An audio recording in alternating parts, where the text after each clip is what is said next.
నిరంతరము స్తోత్రార్హుడు, సూర్యోదయం మొదలుకొని సూర్యాస్తమయం వరకు పరిశుద్ధుడు పరిశుద్ధుడు అని కొనియాడబడుతున్నటువంటి దేవుడు, సర్వ సృష్టికి కారణభూతుడైనటువంటి ప్రభు, ఆయన పోలిక చొప్పున నరులను చేసి భూమిని అప్పగించి వారి యొక్క స్తుతుల మూలముగా సింహాసీనుడిగా ఉండటానికి ఇష్టపడినటువంటి ప్రభు, క్షేమము కలుగు చేసేటువంటి దేవుడు, మనకు విమోచనను రక్షణను కలుగు చేసినటువంటి తండ్రి. తిరిగి ఆయన మనలను ఉదయకాలపు వేకువనే ఉదయకాలపు గ్రంథ ధ్యానాలలో, కృపా వాక్య ధ్యానములో మనమంతా కూడా ఈ రీతిగా కూడుకోవటానికి ప్రభు ఇచ్చినటువంటి మంచి తరుణముకై ప్రభుని హృదయపూర్వకంగా ప్రభు కృతజ్ఞతాస్తుతులు చెల్లిస్తూ ఉన్నాను. అలాగనే ప్రతిరోజు కూడా కృపావాక్య ధ్యానాలలో ప్రభు ఇస్తున్నటువంటి ఆయన యొక్క కృపావాక్యాన్ని వింటూ బలపడుతూ ముందుకు సాగుతున్నటువంటి ఆత్మీయులకు, దేవుని యొక్క పరిశుద్ధులకు ప్రభు పేరిట శుభములు, ప్రభు పేరిట వందనములు చెల్లిస్తూ ఉన్నాను. ప్రియమైన దేవుని బిడ్డలారా, ఈ సమయంలో ఈ యొక్క ఉదయకాలం మందు మనకై ప్రభు ఇచ్చినటువంటి కృపావాక్యాన్ని చదువుకొని ప్రార్థనాపూర్వకంగా మనము ధ్యానం చేద్దాం. సామెతల గ్రంథము 16వ అధ్యాయము 3వ వచనములో ఉన్నటువంటి మాటని చదువుతున్నాను. నీ పనుల భారము యెహోవా మీద నుంచుము, అప్పుడు నీ ఉద్దేశములు సఫలమగును. కృపగల తండ్రి, దయగల తండ్రి, ఈ యొక్క ఉదయకాలం మందు మీ పాద సన్నిధిలో మేమున్నామయ్యా. మీ కృపావాక్యాన్ని మాకు ఇవ్వండి, బలపరచండి. మీ దాసును మరుగుపరిచి మీరు మాత్రమే మాట్లాడమని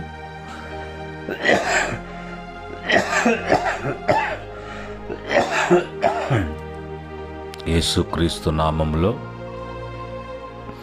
అడిగి వేడుకుంటున్నాము తండ్రి, ఆమేన్. ప్రియమైన దేవుని బిడ్డలారా, ఈ సమయంలో దేవుని వాక్యాన్ని మనం చదువుకున్నాం. ప్రభు ఆయన సమస్తము కూడా సఫలపరిచేటువంటి దేవుడు.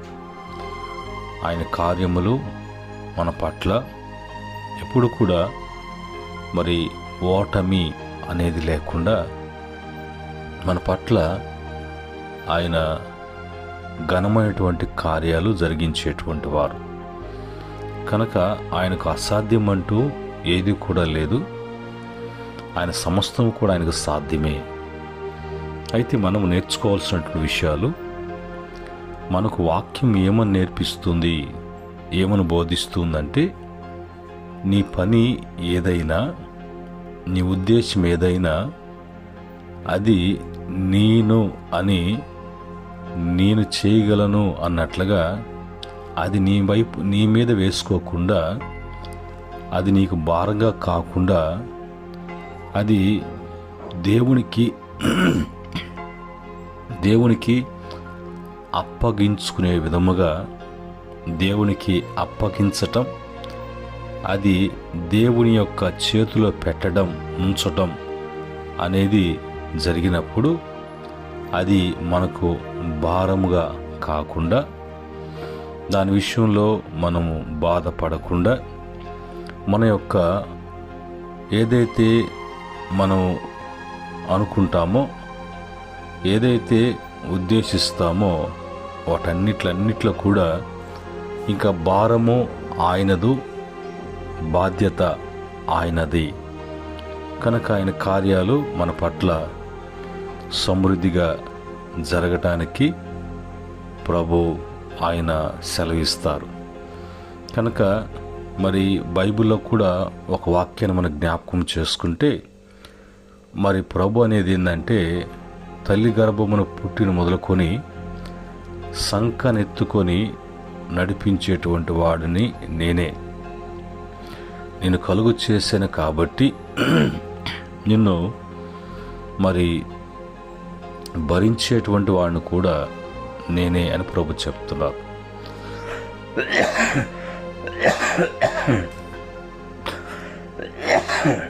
ఈ క్రమంలో మనము దేవుని వాక్యంలోకి వెళ్ళినప్పుడు, దేవుని వాక్యంలో ప్రభు మనకు అనేక విషయాలు తెలియజేయబోతున్నారు. ఈరోజు ప్రభుకు అప్పగించుకున్నప్పుడు, ప్రభుకు మనల్ని మనం అప్పగించుకున్నప్పుడు, మన యొక్క పనులు ఉద్దేశాలు ఆయనకు అప్పగించినప్పుడు, ఆయన చేతిలో పెట్టినప్పుడు జరిగేటువంటి కార్యాలు ఎలాగుంటాయి, అలాగ జరగాలి అంటే మనం ఏం చేయాలి? సామెతల గ్రంథము 3వ అధ్యాయము 6వ వచనములో, నీ ప్రవర్తన అంతటి యందు ఆయన అధికారమునకు ఒప్పుకొనుము, అప్పుడు ఆయన నీ త్రోవలను సరళము చేయును. త్రోవలు సరళం కాకపోతే, త్రోవల్లో ఆటంకాలు అడ్డంకాలు ఉంటే ముందుకు సాగలేం. కనుక ఆ త్రోవలు సరళం చేసి, ఆ త్రోవలు సరళం చేయబడి ఆ త్రోవ గుండా మనం ముందుకు పోవటానికి, మన కార్యాలు నెరవేర్చుకోవటానికి మనము ఏం చేయాలి అనంటే, మన ప్రవర్తన అంతటి యందు ఆయన అధికారం ఉన్నది. ఆయన అధికారం ఉండాలి. ఆయన అధికారము లేకుండా మన యొక్క అధికారాలు, మరొకరి అధికారాలు, వాళ్ళ యొక్క పెత్తనాలు ఏవి కూడా ఉండకూడదు. కనుక మనం ప్రవర్తించేటువంటి ప్రవర్తన అంతట్లో కూడా మన చిత్తము, మన ఇష్టము కాకుండా దేవుని యొక్క అధికారాన్ని మరి ఉండేటట్లుగా అధికారానికి ఒప్పుకోవాలి. అప్పుడు ఆయన అధికారిగా, ఆయన శక్తిమంతుడిగా కార్యాలను జరిగిస్తారు. రెండవదిగా కీర్తన 55వ కీర్తన 22వ చరణములో, నీ భారము యెహోవా మీద మోపుము, ఆయనే నిన్ను ఆదుకొనును, నీతిమంతులను ఆయన ఎన్నడూ కూడా కదలనీయడు. కదలకుండా స్థిరులుగా ఉండేటువంటి వారు ఎవరు అంటే వారు నీతిమంతులు. ఆ నీతిమంతులు ఎప్పుడు కూడా వాళ్ళు మరి వాళ్ళ సొంతగా ఆలోచన కాదు, కానీ ప్రతి విషయంలో దేవునికి అప్పగించటం కానీ, అది దేవుని మీద మోపటం కానీ వాళ్ళు చేస్తారు. ఎందుకంటే వాళ్ళు ఉన్నటువంటి నీతి ఏంటంటే, దేవుడు ఇవ్వాలి,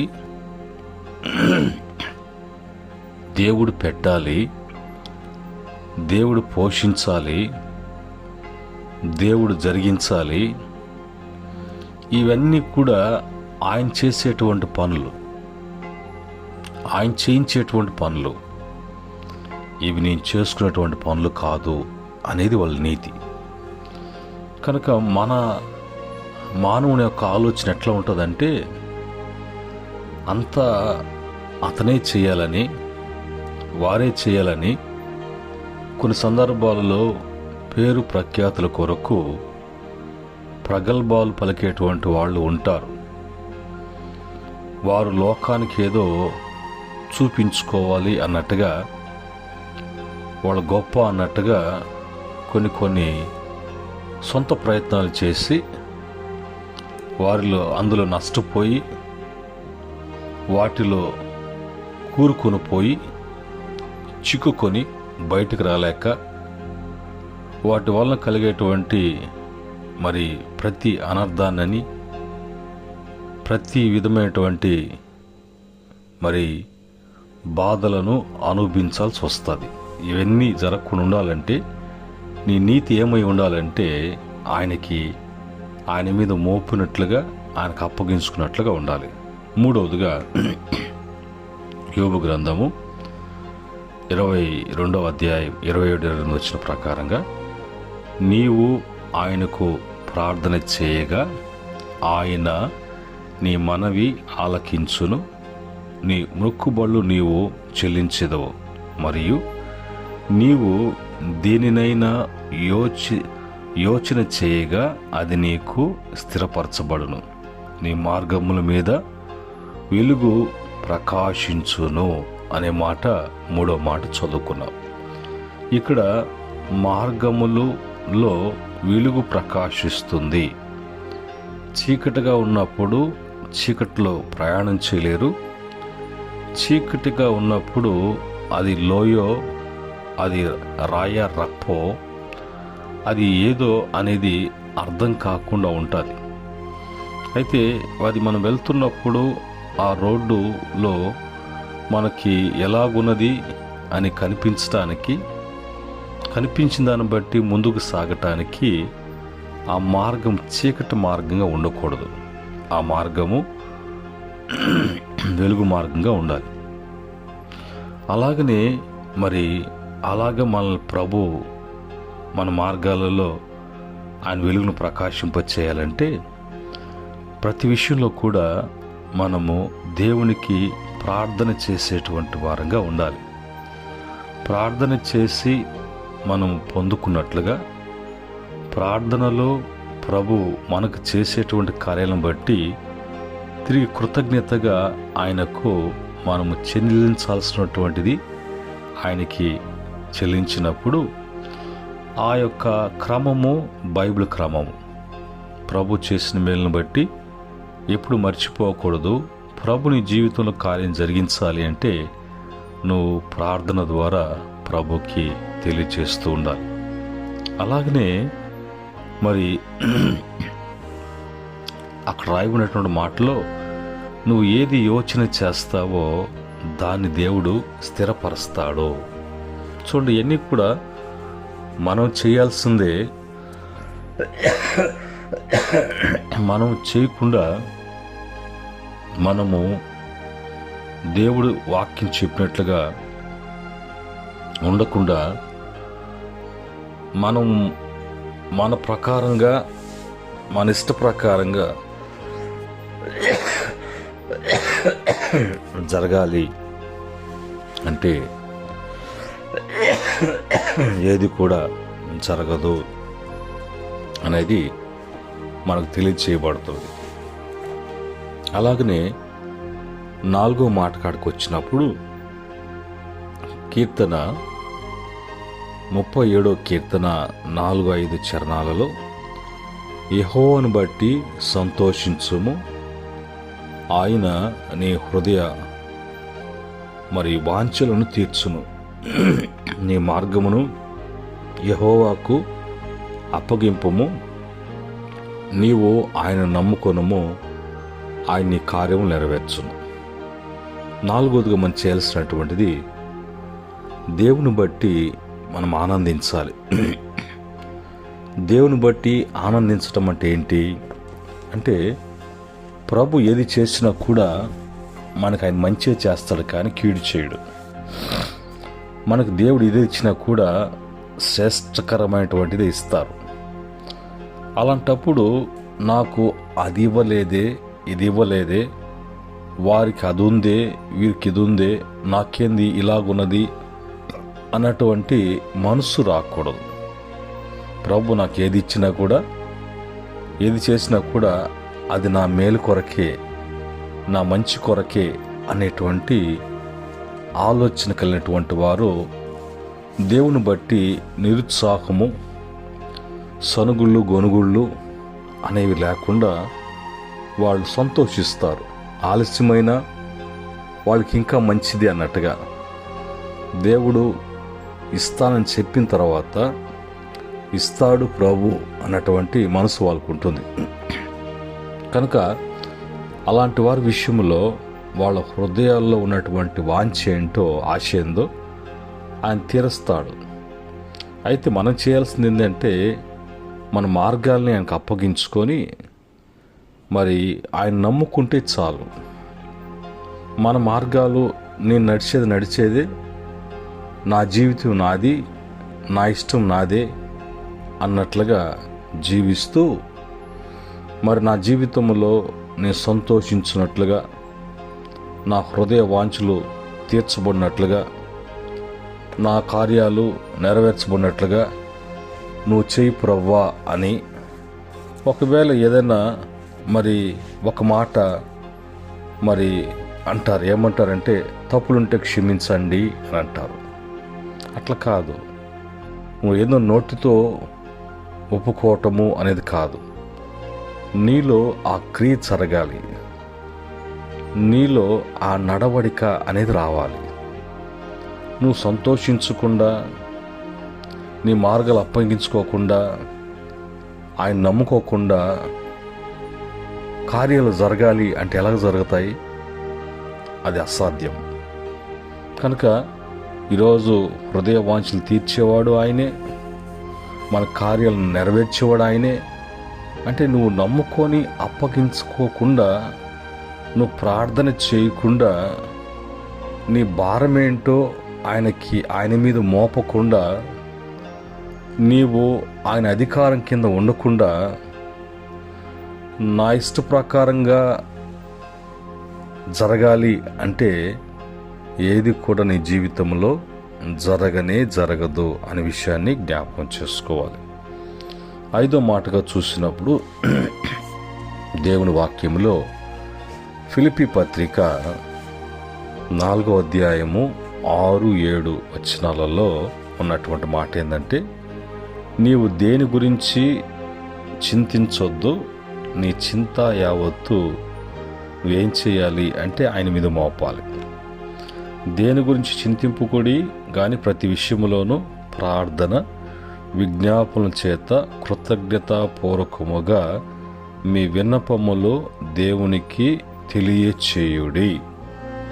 అప్పుడు ఆ తర్వాత 7వ వచనంలో సమస్త జ్ఞానము మించిన దేవుని సమాధానము నీలో మీలో మరి కార్యం జరిగిస్తుంది అన్నట్టుగా చెప్తారు.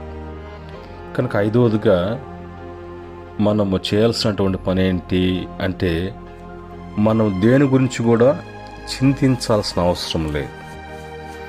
పేతురు భక్తుడు అంటాడు, దేవుడు మీ కొరకు చింతిస్తున్నాడు అంటే ఫుట్నోట్లో మీ గురించి ఆయన లక్ష్యం చేస్తున్నాడు అనేది అక్కడ భావం. ఇక్కడ భావం ఏంటంటే, నువ్వు దేని విషయంలో కూడా బాధపడొద్దు. ఆ చింత నీలో ఉన్నప్పుడు, ఆ చింత నీలో తెచ్చుకున్నప్పుడు, ఆ చింతాక్రాంతుడుగా ఉన్నప్పుడు దాన్ని అణిచివేస్తుంది. నిన్ను దేంట్లో కూడా ముందుకు పోనీయకుండా, ఎట్టు కూడా కదలనీయకుండా అలాగనే అణిచివేసేటువంటిది ఈ చింత. కనుక మనము చింతించాల్సిన అవసరం లేదు. ఒకవేళ లోకములో సామర్థ్యత కలిగినటువంటి వారు ఉంటారు, సాహసాలు చేసి గొప్ప కార్యాలు నెరవేర్చుకున్నటువంటి వారు ఉంటారు. క్షణకమే, అవన్నీ కూడా నిమిషం మాత్రమే. వారి జీవితాల్లో ఏది కూడా శాశ్వతం కాదు. మనం నమ్ముకున్నటువంటి దేవుడు శాశ్వత కాలం నుంచి శాశ్వత కాలం వరకు నమ్మకమైనటువంటి దేవుడు. నీవు చింతించడం కాదు, కానీ నీ విషయంలో ఆయన చింతిస్తూ ఉన్నాడు. కనుక ఎప్పుడు కూడా దేవునికి తెలియచేయి, ఎప్పటికప్పుడు నీ విషయాలు తెలియచేయి. ఏ విధంగా తెలియచేస్తావు? ప్రార్థన, విజ్ఞాపన, కృతజ్ఞతాపూర్వకముగా కృతజ్ఞత కలిగి చేసిన మేలు మర్చిపోకుండా ప్రభువుకు ఎప్పుడు కూడా కృతజ్ఞులై జీవించే మనసు నీవు ఉన్నప్పుడు ఇప్పుడు నీ ఉద్దేశాలు సఫలం కావడం కానీ, నీ హృదయ వాంఛలు నెరవేర్చబడటం కానీ, నీ త్రోవలు సరళం చేయబడటం కానీ, ఎన్నడూ కూడా నువ్వు కదలకుండా స్థిరుడుగా స్థిరపరచబడటం కానీ, నీలో దేవుని సమాధానము ఏలుబడి చేయటం కానీ జరుగుతుంది. ప్రియమైన దేవుని బిడ్డలారా, ప్రియమైన సహోదరి సహోదరులారా, ఉదయకాలమందు ప్రభు మన కొరకై ఇచ్చిన కృపావాక్యంలో ఇన్ని సత్యాలు ఉన్నాయి. ఇవన్నీ కూడా దేవుడు మనకు నేర్పిస్తూ ఉన్నాడు. మనం నేర్చుకోవాలి. ఆ విధంగా అనుసరించేటువంటి మనసు కలిగినటువంటి వారముగా దేవుని యొక్క శక్తిని పొందుకొని ప్రభు యొక్క హస్తాలకు అప్పగించుకున్నప్పుడు సమస్తము కూడా ప్రభు మన జీవితాలలో కార్యాలు జరిగించేటువంటి దేవుడిగా ఉన్నాడు. ఇటు స్థితి ప్రతి బిడ్డకి దేవుడు అనుగ్రహించునుగాక. ఆమెన్. మా ప్రేమగల ప్రియ తండ్రి, ఉదయకాలమందు కృపావాక్య ధ్యానములలో నీ మాటలు మాకు అందించారు. నీ నోటి నుంచి వెలువడినటువంటి ప్రతి మాట కూడా మా జీవితాలను సరిచేయటానికి, సరిదిద్దటానికి, మేము బాగుపడటానికి, మా బాగు కొరకే, మా మంచి కొరకే, మా మేలు కొరకే అవి మాకు ఇస్తారని, అందును బట్టి ప్రభా మీ విషయంలో సంతోషించేటువంటి హృదయాలుగా మేము ఉండుటకు సహాయం చేయండి. ఈ దిన ప్రయత్నంలో బిడ్డలకు మీ సహాయం అందించండి.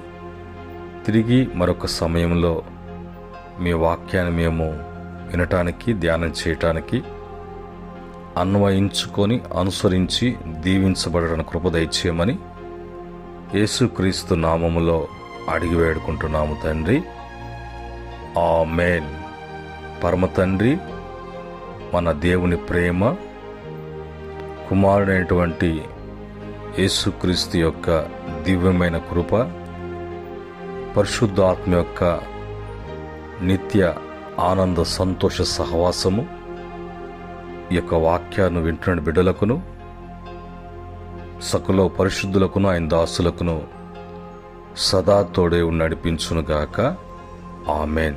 దేవుడు మిమ్ములను, మీ కుటుంబాలను, కలిగిన యావత్తును కూడా దేవుడు ఆస్వాదించి, బలపరిచి, స్థిరపరిచి, వృద్ధిపరచునుగాక. ఆమెన్.